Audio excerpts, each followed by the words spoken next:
Um, good evening, everyone, and welcome to another Thursday of our tools and techniques.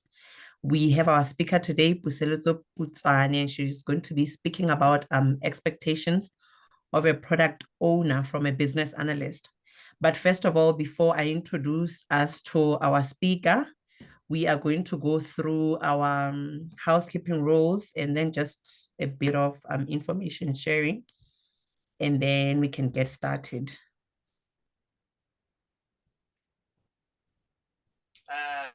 Next slide, please.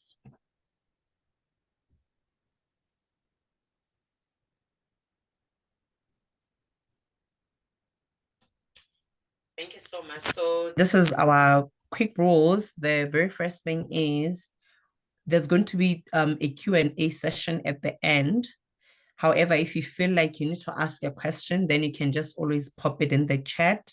And then once I do see the questions, I will alert our speaker and then she'll pause so that the question is answered.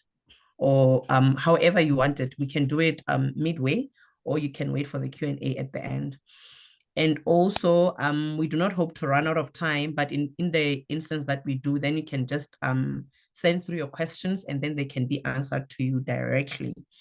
So another thing is, I know there's people that have probably registered, but maybe you're going to have to leave midway or something. The recording is going to be uploaded on the IIBASA YouTube page. So that is where you can be able to access the recording, and no recordings are sent out to listeners. So now another thing is that if you need to become a member of the IIBA, that is the link to access. All the links that I'm going to be talking about, they're going to be pasted in the chat so that if you need to access any of them, then you can just click on the link. So to become a member, the link is going to be posted. If you also want to become one of the presenters, like Puseletso, as we're having today, to be to do a knowledge sharing, then also you can be able to email us. And then also if you need to visit our page for whatever, the link is also available, and we also have presence on LinkedIn page. And then also, as the host of this meeting is IIBA South African chapter, but the region is Cape Town. So if you do need to email us about anything, then that is the link also. Next slide, please. And then I spoke about membership, the IIBA membership. I'm sure you are there wondering, why do I need to be an IIBA member?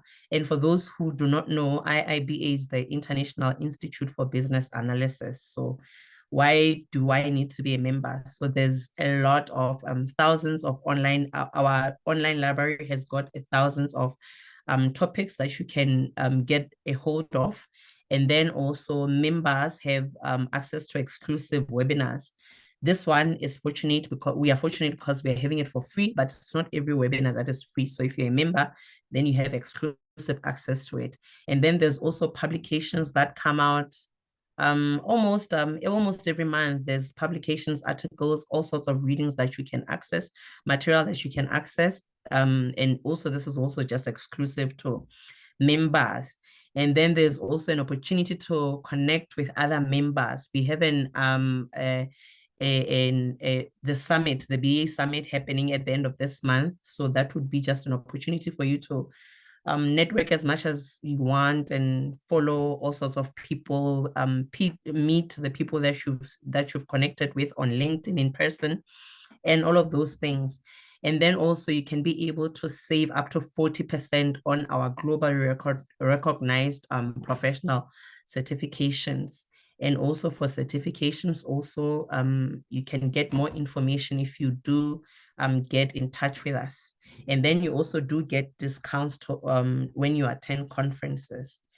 Yeah. Anything else, any more questions, then you can always paste them in the chat or you can access the links. Thank you so much. Next slide, please.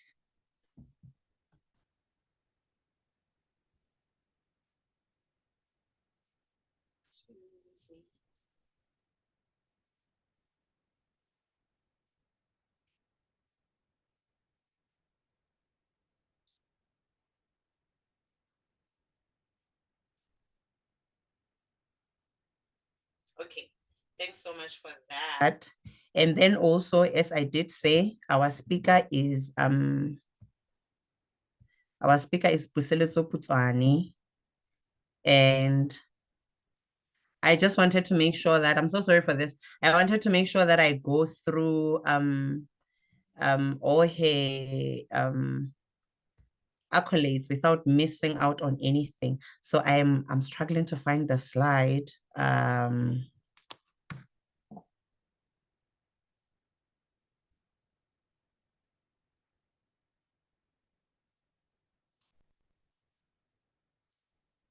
Is it possible for you to resend it, Buselet? If not, then I can just briefly speak about her. She is the, are you going to resend it? Or must I go ahead? You can go ahead. Yes, I'll try and send it.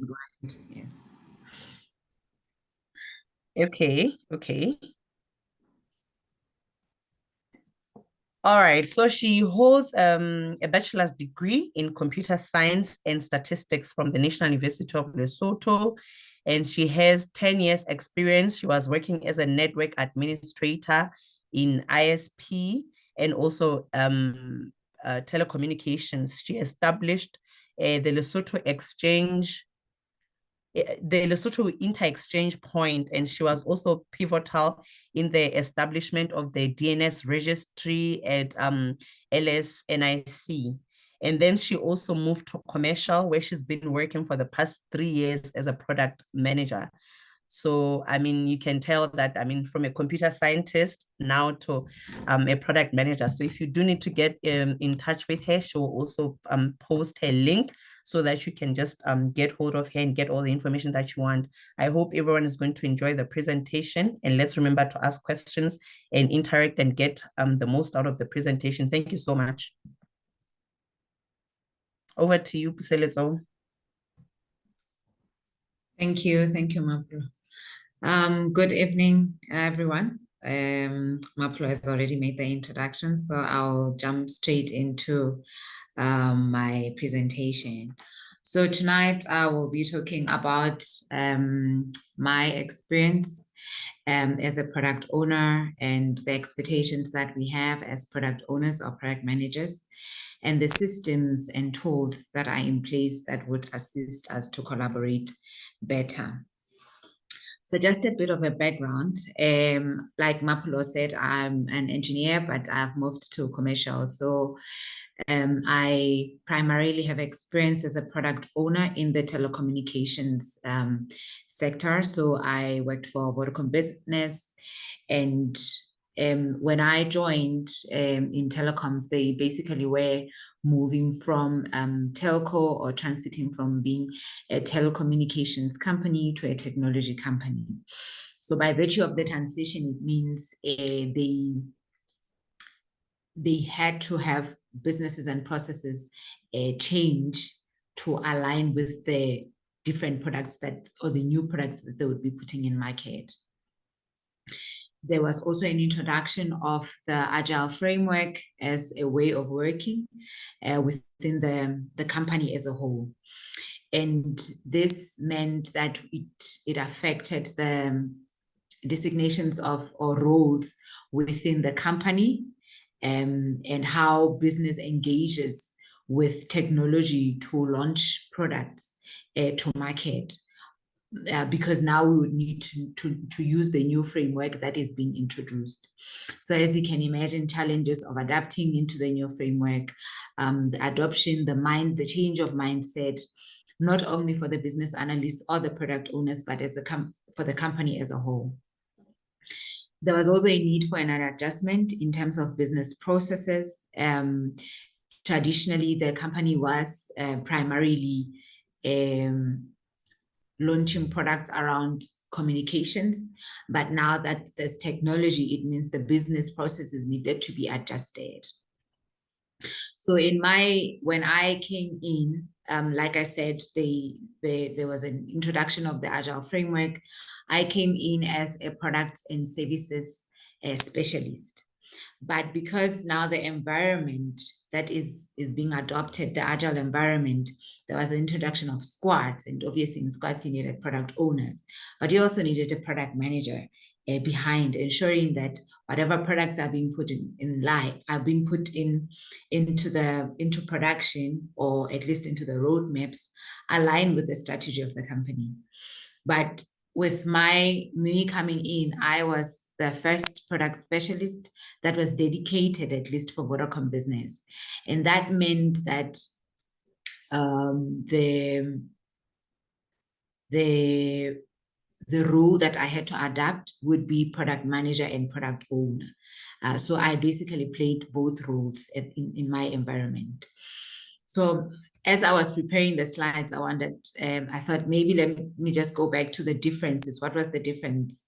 So in my experience, I had not only just to introduce products, but I also had to go back and be part of the strategy and be part of the alignment of the products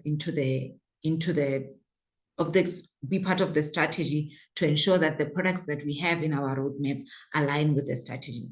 That involved also budgeting of the products and a whole lot of engagement that needed to be done with the executives. The reality is you end up being a headless chicken, running around like a headless chicken, because you not only are part of the squads, but you're also part of the management and the strategizing team. For me personally, it was a very good experience, which I enjoyed very much.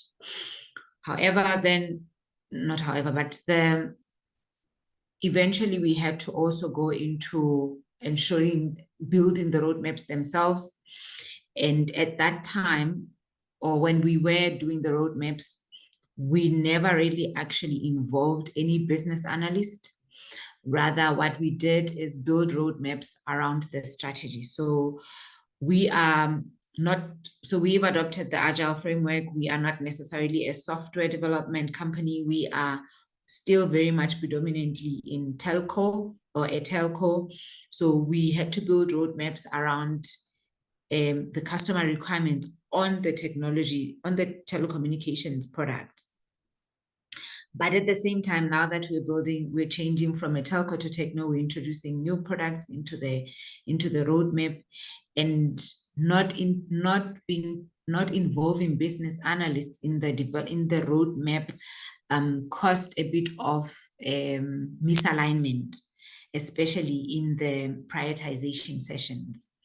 So I'll make an example. We would have a requirement that is totally out of scope of what is being known within the telecom industry.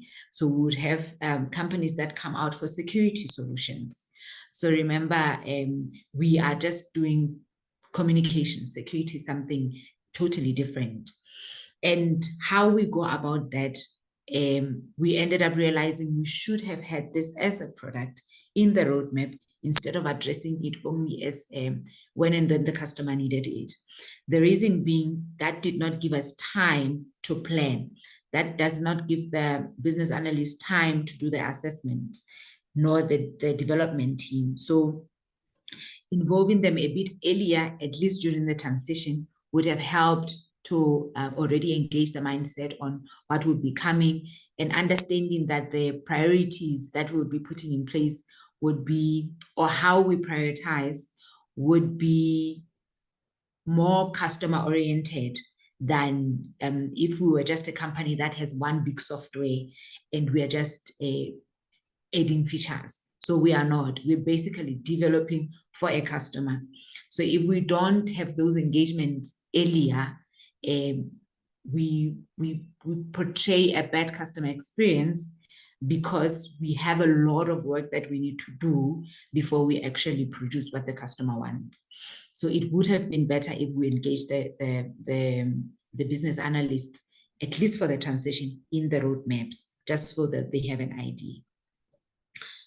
I'll move into the expectation. So as a product owner, for me, coming from a technical background, it was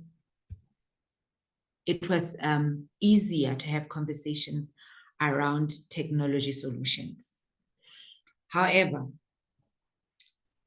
working with business analysts, and maybe I should pose this as a question, are business analysts there to serve or to be served? Are business analysts within a corporate there to serve or to be served?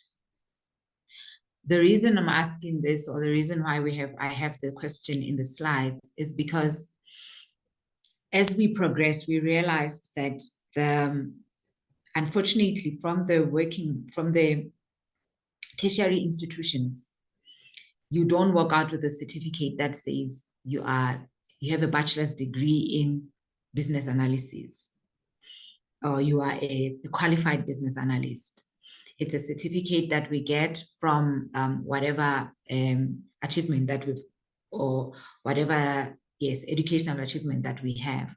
Then on top of that, we certify to become business analysts or product owners in many different certifications where we learn the best practices. But because we come into the working industry, we've just been onboarded as business analysts, and you probably can do the work well, but the attitude mattered, because business analysts form the backbone of products. At least they form the backbone of products because they are the ones that actually put the pieces together. They match the requirements into the product. Fine. Now, if the business analyst, in my experience, as a product owner, if the business analyst does not serve, it means they become the deciding factor. Whereas in actual fact, they help to put the pieces together. So as the owner of the product, or we come to the business analyst to be served for the product. So we actually realize that the experts in this would be the business analyst, and they serve us in the best way they know. So attitude mattered. I've worked with a couple of business analysts, and a lot of issues that we have were from the attitude. And as soon as you get a seasoned, or at least a business analyst that understands the concept of facilitating and putting pieces together, everything gets better. Because when you think of it, when we start moving into the ownership end of the refinement sessions, when we don't have the business analyst in the refinement session, it's pointless. They are the ones that are going to put together what we need. They are the ones that actually validate and verify the requirements that we have. So, and this was becoming important, at least in our segment, because that's when we started having privacy laws that we needed to abide with, security assessments that we needed to ensure that our product goes through, risk assessments that we had to ensure, is the product profitable? So there were a lot of touch points that needed to be done before you actually get to a point where we start the work. So our business analysts were very handy in that aspect. They were very handy in ensuring that the requirements are well captured. But because we are also transiting, the processes were changing. And if we didn't have a business analyst who owns up, or at least who understands the communication between the PO and themselves, then we could have a product, but the journeys or the processes are not clear. I'll make an example. We had a customer that needed a service. I'll keep the names out. And this was different. Like I said, we're moving to technology, so we're starting introducing products that we don't have. So we're building for the customer. And the business analyst's expectation was that the customer would come with a fully clear requirements. So they kept pushing back and saying, the product owners, when we as the product owner put the requirements forth, they kept pushing back that the requirements were not clear. The requirements are not clear. And that statement is too broad. That's why this brings me to communication. Because as far as the product owner is concerned, it's clear what the customer wants. The product owner is already clear how they're going to make money. The product owner is also clear on what the marketing and who the product would work for and the marketing strategies. But what the product owner may not be aware of is the document does not have the correct reporting requirements for the customer. So I have the reporting, the product owner is clear on what they would want to see, but what about the customer? Or they're already clear on what the customer wants to see, but what about revenue assurance? Is revenue assurance going to be included, and how are they going to ensure that revenue assurance get the right reports? So the communication between the business analyst and the product owner was very important. It was important because it moves away from, or it takes out the vague questions, because we have a relationship. So we are humans before we are in our professions. As a product owner, I should be able to pick up my phone and call a business analyst and say, or at least the business analyst should be able to pick up their phone and call me to tell me, there's no clear requirements on reporting, not just the requirements are not clear. And we got that a lot. And it was never really said what is not clear. The minute we start being specific, then we start addressing the issues. So the communication that we had between, especially the personal communication, should allow that. If we keep the conversation to just emails back and forth, we don't move. We will delay. We are not quick to the market. It was important for us to have that personal touch. It was important to us to understand that we're going to build the working document together. Because as a product owner, you have all the requirements, but as a business analyst, you have all the eyes across the different business segments. And that's... Excuse me, Mpuse. We have, excuse me, you'll continue. I was just saying we have a couple of comments in the chat, so please allow me to read them. The first one is from Tumi, the question that you asked. It says, it goes both ways. A PO serves the BA with a product roadmap and direction in terms of analysis. A BA is responsible for serving the PO with clear, validated requirements to back up the development of the product. And then we also have a comment from Andret. They say a BA can give valuable feedback into a roadmap and what is needed to focus on.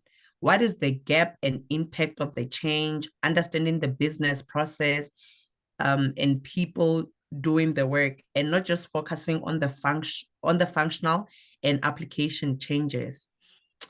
So there's a question, are we focusing on the right thing at the right time? The BA can help answer with the detail. It is important that the BA's partners with the PO is the different sides of a coin to enable needs and goals, saving both ways. So yeah, that's what we have for now. And I agree. That's why I put the communication and the relationship there, because like, I forgot what the question says, that says it goes both ways. It really is important to have that relationship. It really is important to understand that there's no way we're gonna be able to produce a solid product if the BA and the PO are not in alignment. And also the which I think we still suffer from that. We still don't involve the business analysts early enough in the concepts. And I think that poses issues because we serve customers, and most of the time, by the time we get the requests, we are running out of time. We're already behind time. So the one thing that I realized is we still needed to improve a lot in terms of when we actually involve the business analyst. Sometimes we take a very long time putting together the requirements before we actually involve the business analyst. And by the time we do, we almost felt that we have all the requirements and therefore they should hit the ground running. But we've since tried to change that by sharing the roadmap well in advance and explaining, at least as an overview, of what we would be putting forth, and ensuring that even if we don't have all the documentation, or at least the preliminary documentation that they need, at least they already have a view of what is coming. And that helps, and the timelines also. And that helps in the conversations, and that helps in how we plan our work between the PO and the business analyst. But the one thing that is still a bit lacking sometimes is the business analyst having the customer, and I think it's not only for the business analyst.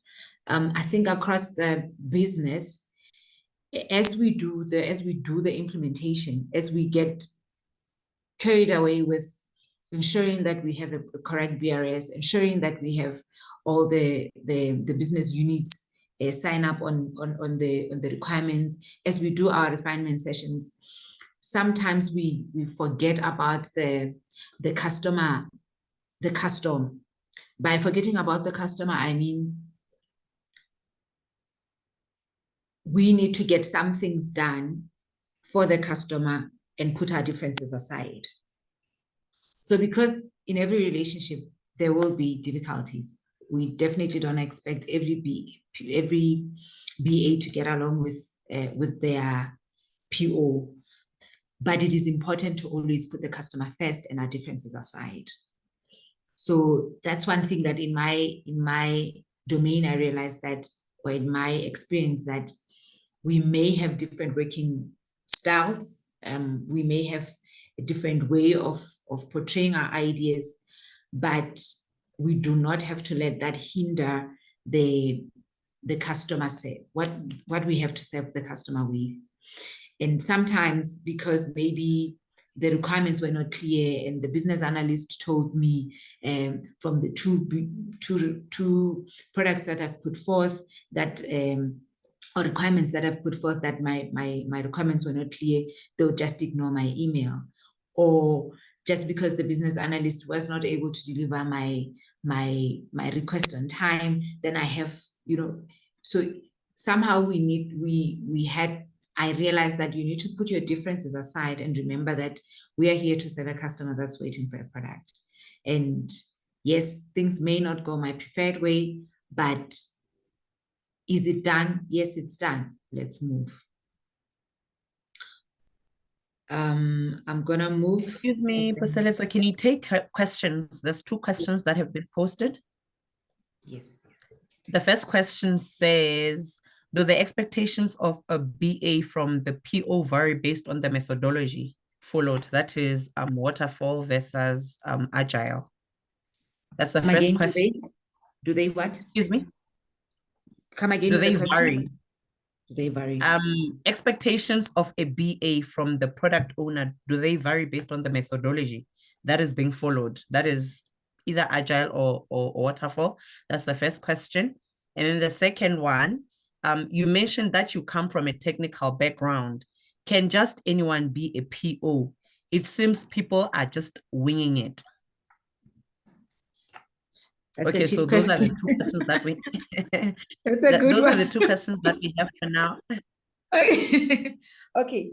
In my opinion, in all honesty, in terms of the expectations, they are not different. Sorry. They are not different whether the methodology is waterfall or agile. In all honesty, it's requirements. At the end of the day, we're just refining requirements and ensuring that they meet the customer needs.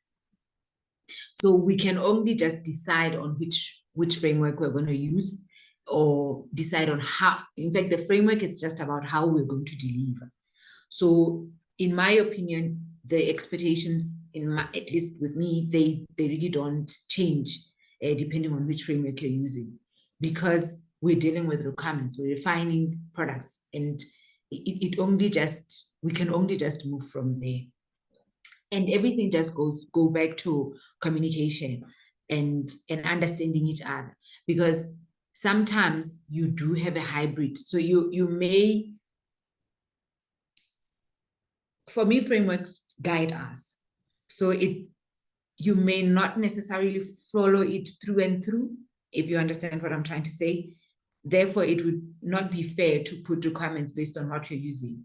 We need to be agile in the agile sense. If we need to switch from one to the other, depending on what we're doing, it should still be allowed.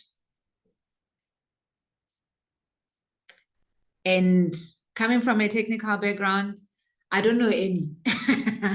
I'm technical, but I've seen very good product owners that are not from a technical background. And because of their work ethic, they are able to master it. I should be fair. I know of a product owner that I think is much, much better than myself, and she has no technical background whatsoever. But they're able to articulate themselves, and they're able to understand the customer needs. They're able to, so the good, not having a technical background just only means you will need help earlier.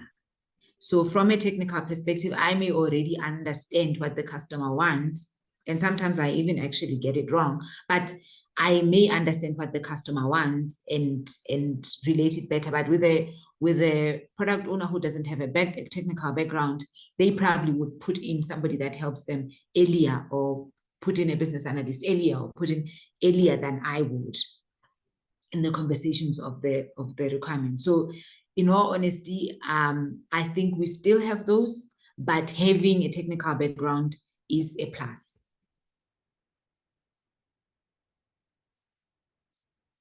I don't know if that answers both questions and if it helps. All good, Mapo?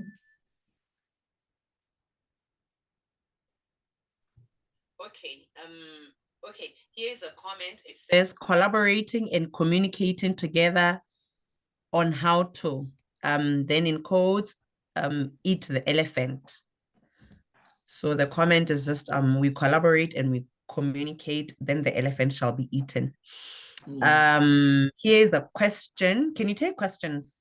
Or must we wait for you to finish now? Okay. No, all right. I am just going to read out two, and then you'll respond to them, and then we'll come back to others. My understanding is that VA's duties need to work with the product owners to ensure that all requirements for the product are captured correctly. So this is a comment regarding the question you had asked. What type of technical background does the speaker come from? Is she referring to an IT-related technical background or something else? And the second question, because the other one was a comment, is the product owner role a variation of the project manager? The product background and also the product owner role, a variation of the project manager. Okay. So I come from a technical background, I did computer science and statistics. So for 10 years, I worked as a network administrator in an internet service provider company. So you basically do a whole lot of software and networking. So that's the technical background. Variety, product manager, product owner.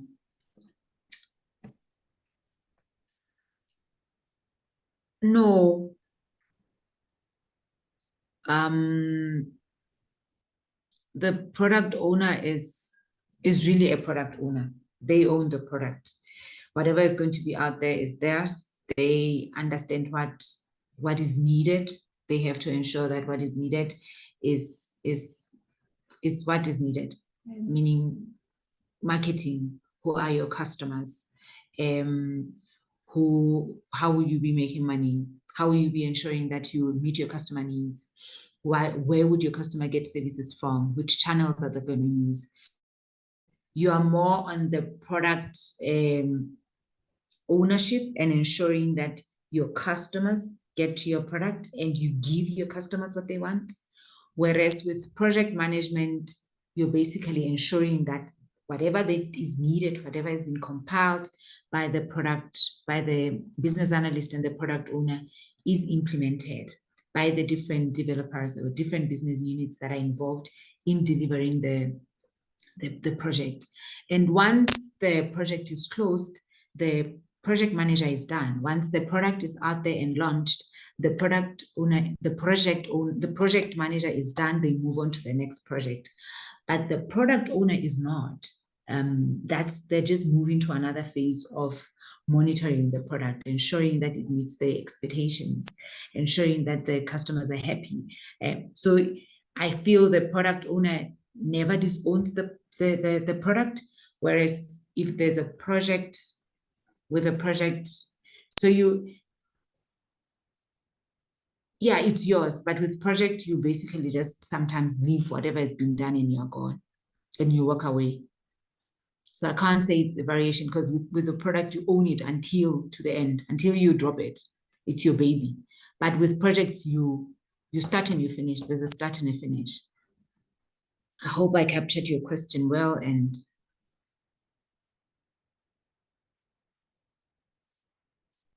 okay, thanks.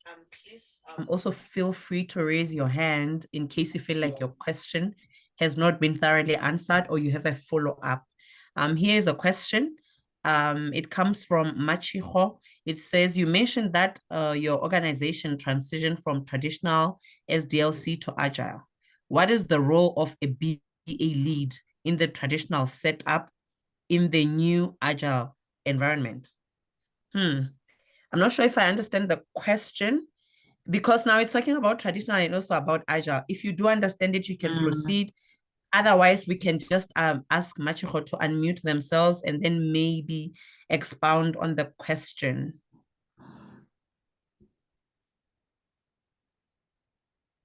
What is the role of a BA lead? Hi.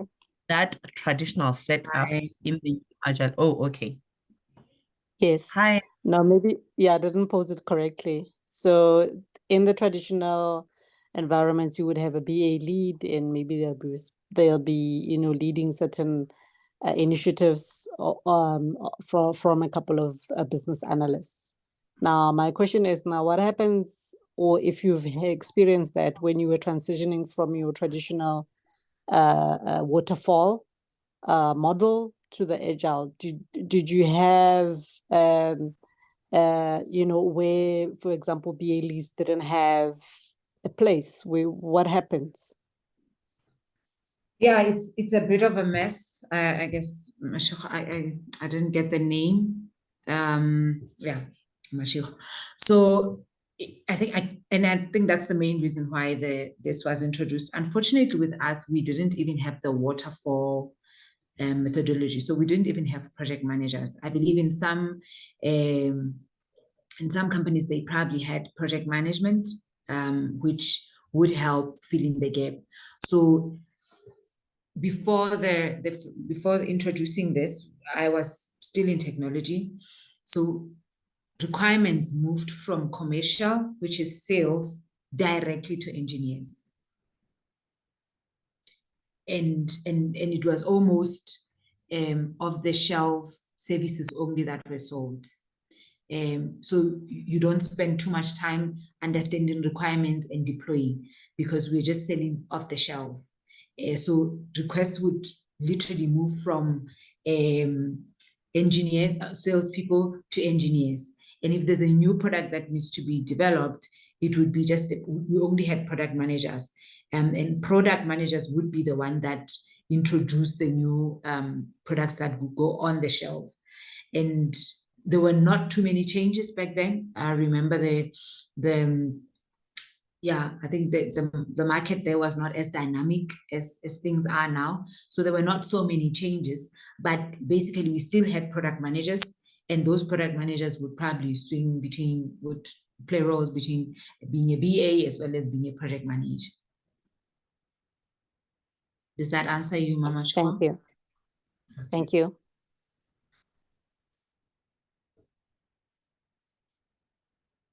Okay, Maposo, no questions? Should I move? No questions. Please do proceed. Let me see. Okay, here are questions. What are your thoughts that a product owner should be able to make the decisions on the product and value delivery without having to refer to the hierarchy for decision making? This does not refer to the business goals and strategy. As a product owner, you and your team should be in a position to decide how you will deliver value in an ideal world. Yeah, that's the first one. The second one, when the product is live, the product owner is still responsible to track the performance of the product. If I may ask, what is the role of a BA during that time? Okay, allow me to answer the one you just asked now. So the latter. So at this point, the product owner checks the performance, is monitoring the performance of the product. And depending on the performance of the product owner may decide to adjust the product. That's where you go back to the business analyst again. If there are any adjustments that need to be, or features that need to be introduced. And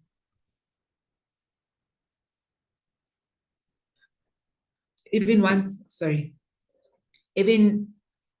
considering that we're also using the agile method, you may find that we've just introduced an MVP and we go back to the BA and already work on the second phase. Or if it's fully launched, then we only go back to the BA depending on the performance of the product and if there are any new features that we need to put in.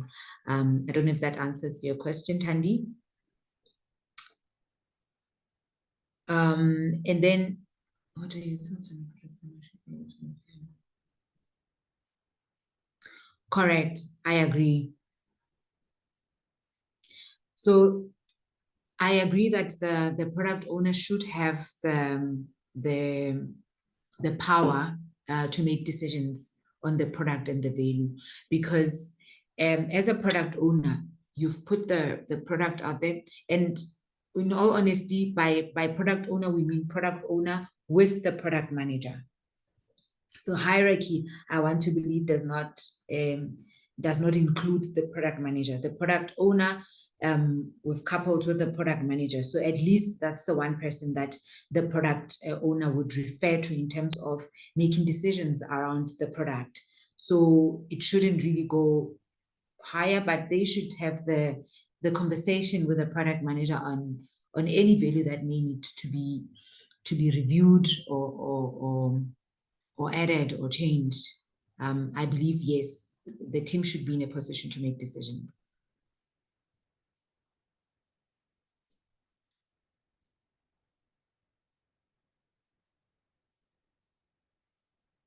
Mapo, good? Okay, thanks so much. That's the end of our questions. So I believe you can proceed. I think I'm looking at our time. I'm just going to allow you to go all the way up to the end of your presentation. And then if there's any questions, then you will answer the questions. Okay. All right. Now I'm almost done. Anyway, I think this is the last main slide.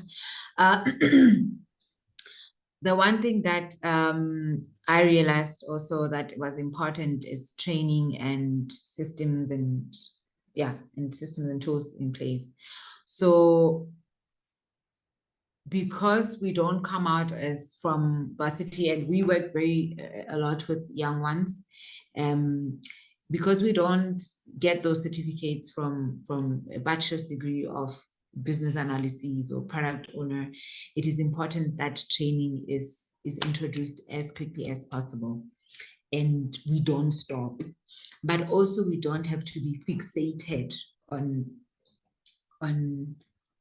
following up who's responsible for this and not that, because then we start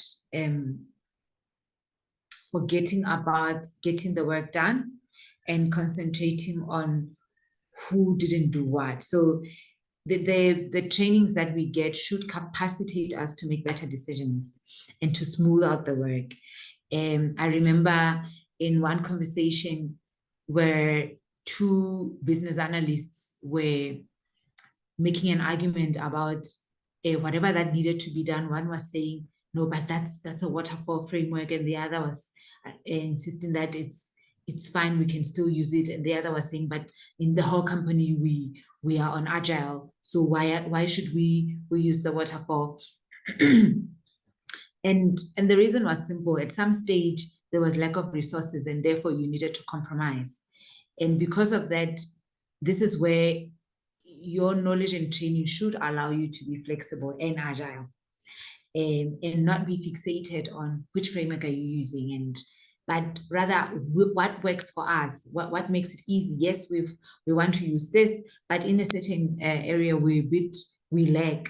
So we need to be sure that we don't start making arguments around safe and agile and a whole lot. Another thing that was very important was systems.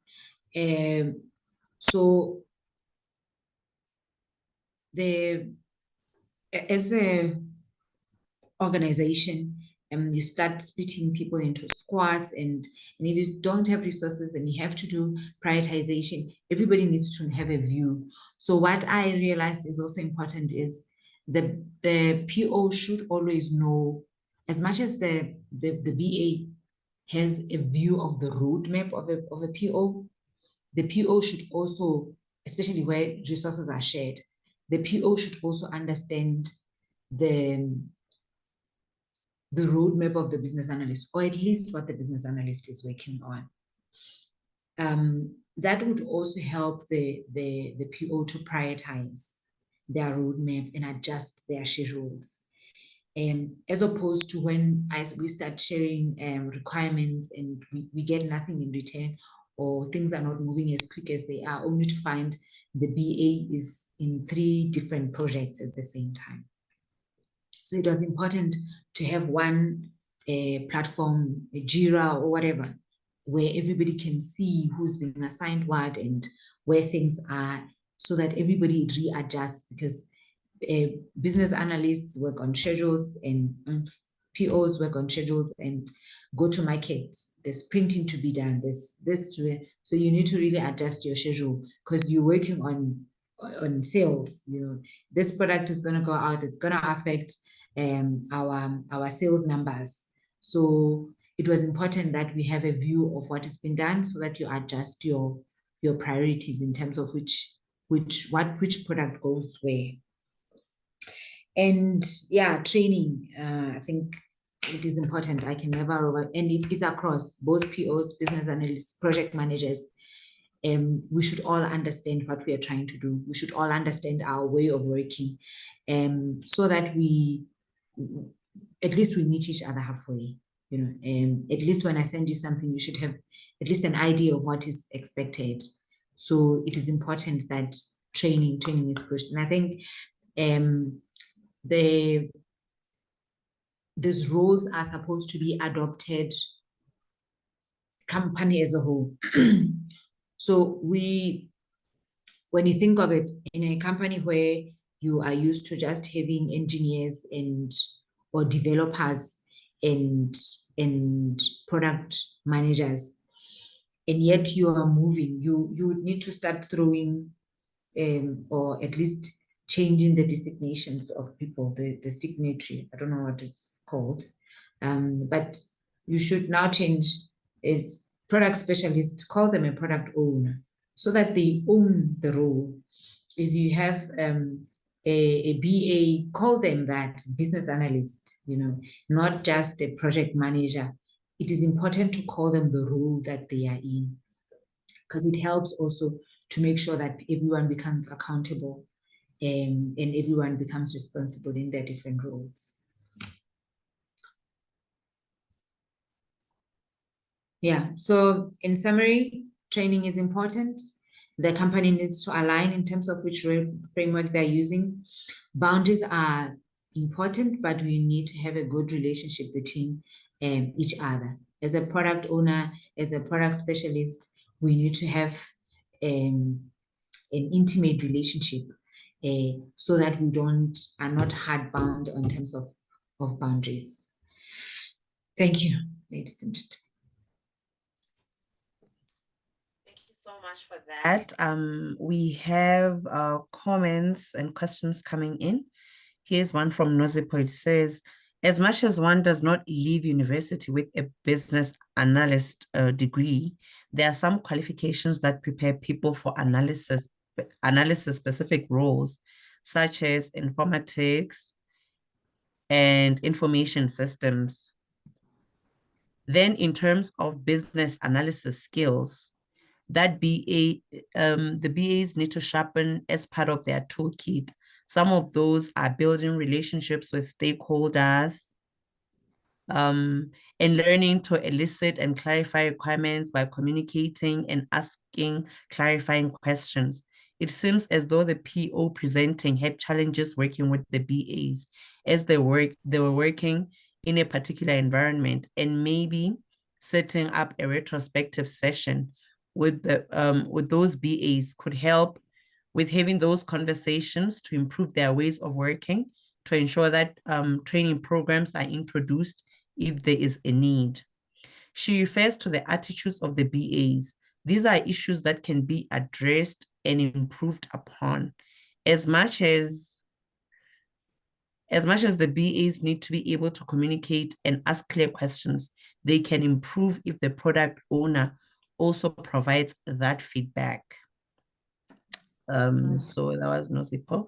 And then Machiko is agreeing to what Nozipo is saying. So she says, POs need training, proper training. And then a question is saying, how can POs and BAs leverage on AI to bring efficiency on the expectations? Secondly, what do you think is the impact of AI on the role of a PO? That's a tough one. Comments, and then this one is a question.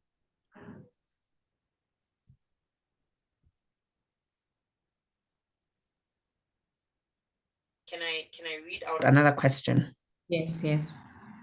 Okay. How do you deal with a product owner who's tempted to tell the development team how to deliver? Yeah. So maybe those two, the AI one and then delivery, and then there's other two. It'll probably be the last two because we have like 4 minutes now. So maybe just quickly. All right.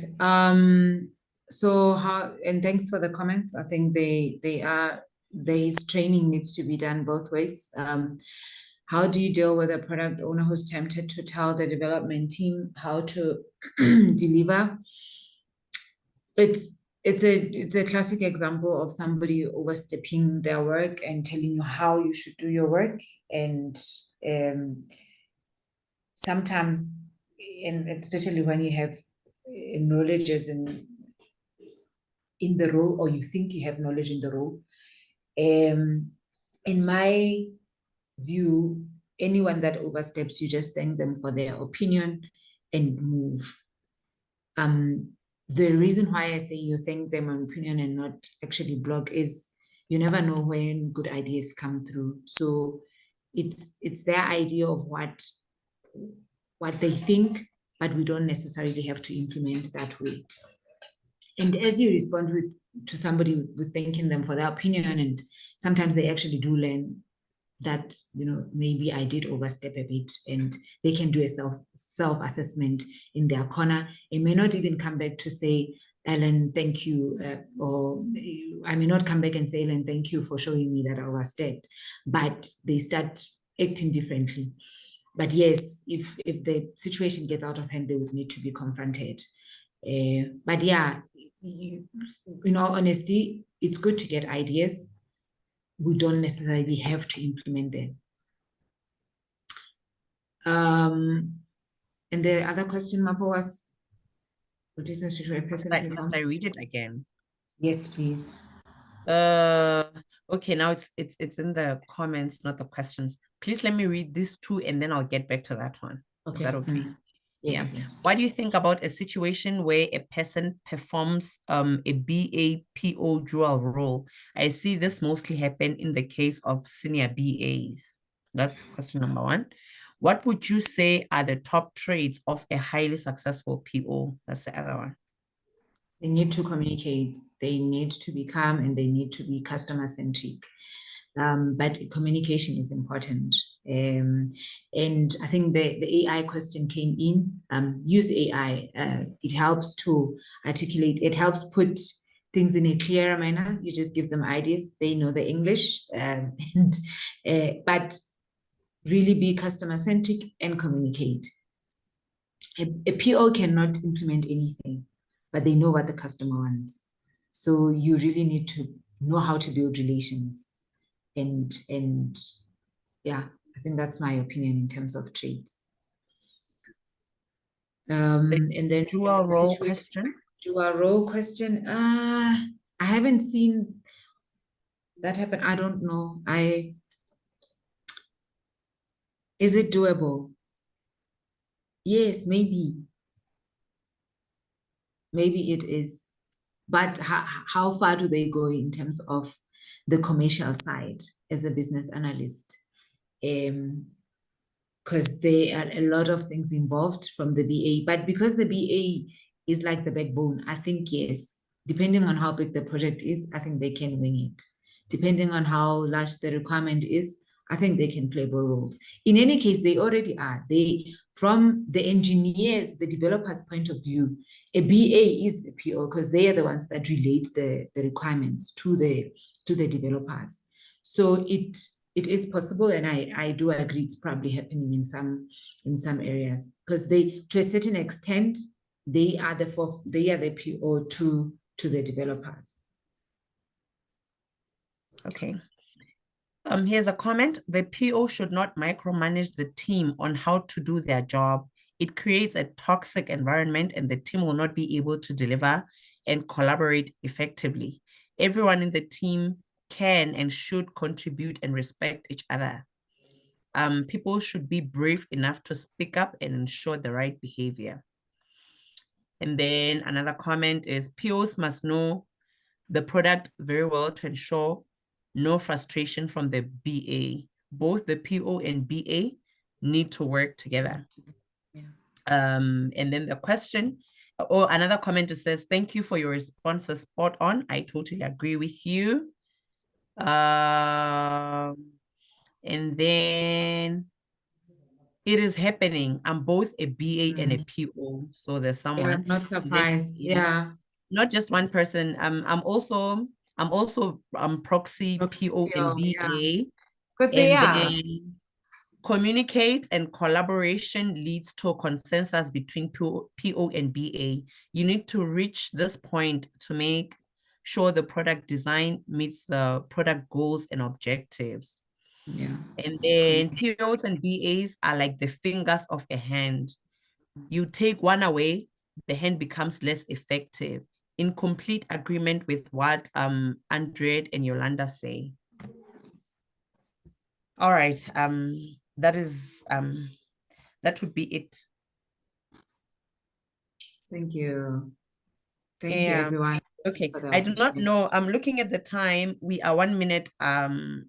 We are 1 minute past our time. So the link has been posted. If we have any questions, if we feel like there's anything that needs to be answered, please do pop it in the chat.